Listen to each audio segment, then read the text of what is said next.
മോളിക്കുട്ടി 4%. ജോണിക്കുട്ടി 5%. ഇത് പെടുവുള്ളൂ കേട്ടോ. ഞാൻ പെടുവുള്ളൂ. നിങ്ങൾ ആരെങ്കിലും ഒരു വിട്ടുവീഴ്ച ചെയ്യ കുറച്ചെങ്കിലും. വിട്ടുവീഴ്ച ചെയ്യും വക്കീലെ. അതാണ് മോളിക്കുട്ടി.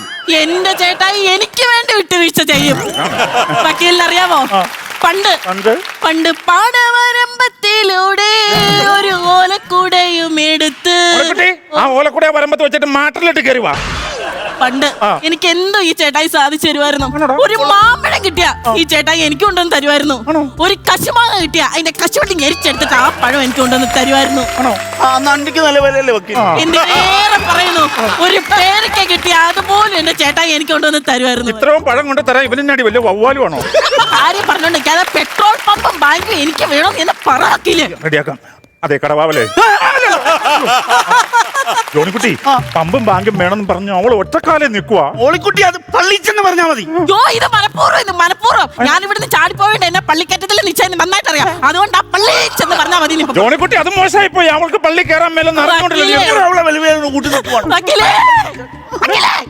എന്റെ അവസ്ഥ വക്കീലിന് അറിയാത്തത് കൊണ്ടാ, ഒട്ടും നിവൃത്തിയില്ലാത്തതുകൊണ്ടാ വക്കീല ഞാൻ ഈ വീട്ടിലോട്ട് വന്നത്. സത്യം പറയാമല്ലോ, ഞാൻ വെറും പാവാ. അയ്യോ പാപം, മരിച്ചവരോ മരിച്ചു. അല്ല അങ്ങനെയല്ല, ഞാൻ ഡയലോഗ് പറഞ്ഞപ്പോ എടാ നിന്റെ അപ്പന്റെ മോള് തന്നെയല്ലേ ഇത്, നീ ഒന്ന് അഡ്ജസ്റ്റ് ചെയ്യും. ആ വിചാരം അവക്കുണ്ടെങ്കിൽ അവള് ഞങ്ങളെ ധിക്കരിച്ച് ഇറങ്ങിപ്പോവൂ. അത് സംഭവം അങ്ങോട്ട് പറഞ്ഞ് മനസ്സിലാക്കും. അതെ, നീ ഇവിടുന്ന് ചാടിപ്പോയതല്ലേ, അപ്പൊ അതുകൊണ്ട് നിനക്ക് ഇതൊന്നും ചോദിക്കാനുള്ള അധികാരം ഇല്ല ശരിക്കും പറഞ്ഞാ.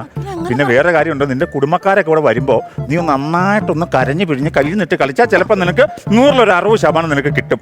എത്ര നന്നായിട്ട് പെർഫോം ചെയ്താലും 5% കുറയ്ക്കും. അത് അവരുടെ അത് നീ വിട്ടേ, നീ നന്നായിട്ട് പെർഫോം ചെയ്യ്. പറഞ്ഞത് ഞാൻ പെർഫോം ചെയ്യണം. അതെ, എന്നാ നമുക്ക് 3 വീതിച്ചെടുക്കാൻ പറ്റും. ഈക്വൽ ആയിട്ട് വീതിച്ചെടുക്കാൻ പറ്റും. അങ്ങനെ അപ്പം പെർഫോമൻസ്.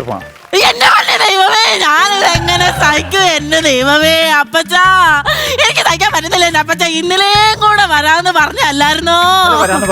കൈ നിട്ട് കളിച്ചപ്പോ ഇന്നലെയും കൂടെ വരാന്ന് പറഞ്ഞല്ലായിരുന്നോ എന്റെ അപ്പച്ചാ? ഞാനെങ്ങനെ കാണും, ഞാനെങ്ങനെ കേക്കും, ഞാനെങ്ങനെ മിണ്ടും എന്റെ അപ്പച്ചോ? കവിത നിർത്തിയിട്ട് കരച്ചില്. അയ്യോ, ഇനി ഞാൻ എന്റെ അപ്പച്ചന്റെ മുഖത്ത് നോക്കി ഞാൻ എങ്ങനെ തികച്ച അപ്പച്ചാന്ന് വിളിക്കും? എനിക്കൊരു തരത്തിൽ പറ്റുന്നില്ല വക്കീലേ, അപ്പച്ചാ. അയ്യോ, എനിക്ക് തയ്ക്കാൻ പറ്റുന്നില്ല എന്റെ തമ്പുരാനെ.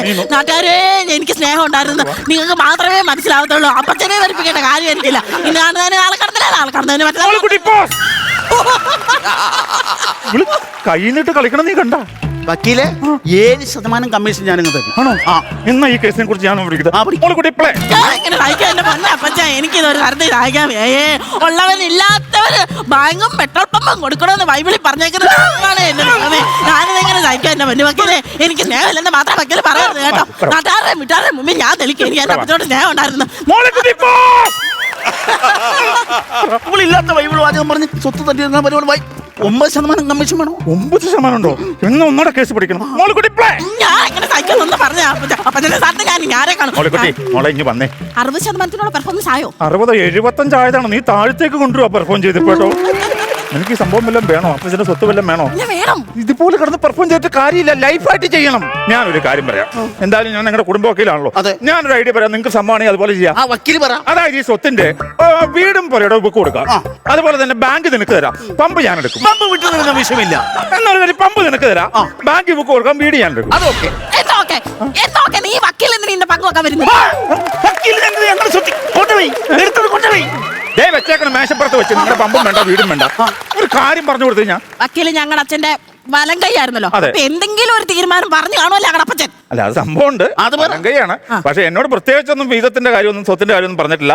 പക്ഷെ ഒരു താക്കോല് നിങ്ങളുടെ അപ്പച്ചൻ എന്നെ ഏൽപ്പിച്ചിട്ടുണ്ട്. താക്കോലോ? എന്തിന്റെ താക്കോല്? താക്കോല് നിങ്ങളുടെ അപ്പച്ചന്റെ മുറിയിൽ ഒരു പെട്ടി ഇരിപ്പുണ്ട്, അതിന്റെ താക്കോൽ എന്റെ തന്നിട്ടുണ്ട്. അപ്പൊ നിങ്ങൾ ചെയ്യേണ്ടത് അപ്പച്ചന്റെ മുറിയിൽ പെട്ടി എടുത്തോണ്ട് വന്നിട്ട് പെട്ടി തുറന്നു കഴിഞ്ഞാൽ അതിനകത്ത് എന്താണെന്ന് നമുക്ക് മനസ്സിലാക്കാം. അപ്പൊ ആദ്യം പെട്ടി നിങ്ങൾ എടുത്തോണ്ട് കൊണ്ടുവന്നു. ഓ, എന്നാ തിരുമേനി അത് അങ്ങോട്ട് വെക്കുക.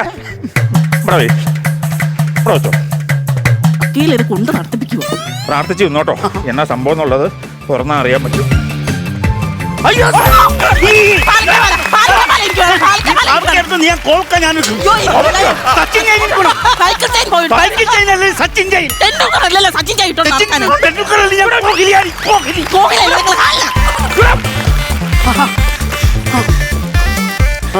കൊള്ളാം, എല്ലാം മാറി എടുത്ത്. അതിനകത്തൊരു കത്തിരിപ്പുണ്ടായിരുന്നു, കത്തോ ആ. ബാക്കി സ്വത്തിന്റെ വിവരമായിരിക്കും. വായിക്കും കത്ത് വായിക്കാം. അപ്പച്ചന്റെ പ്രിയപ്പെട്ട മോളിക്കുട്ടിയും ജോണിക്കുട്ടിയും അറിയുന്നതിന് കണ്ടോ ഇറങ്ങിപ്പോയാൽ എന്തോ എന്റെ പേര് ആദ്യം അപ്പച്ചൻ എഴുതിയേക്കുന്നു.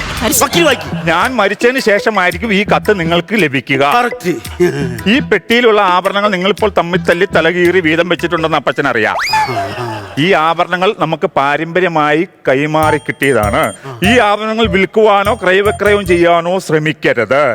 അഥവാ അങ്ങനെ ശ്രമിച്ചാൽ പോലീസ് പിടിക്കും. അത് മുക്കുകൊണ്ടാണ്. ഒഴുങ്ങിയ തന്ത.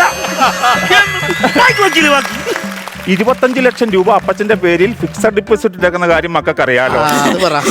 സാഹചര്യത്തിന്റെ സമ്മർദ്ദം മൂലം ഹോം നേഴ്സ് സൗദാമിനിയുമായി ഊട്ടി, കൊടൈക്കനാൽ, ഗോവ, കുളു മണാലി തുടങ്ങിയ തീർത്ഥാടന കേന്ദ്രങ്ങളിൽ സന്ദർശിക്കുന്നതിനായി അപ്പച്ചൻ 25 ലക്ഷം പിൻവലിച്ചു. അതും വലിച്ച് അപ്പച്ചന്റെ വികാരവും വിചാരവും ജോണിക്കുട്ടി മനസ്സിലാക്കുമല്ലോ. വക്കീലേ, വിചാരം വെട്ട്.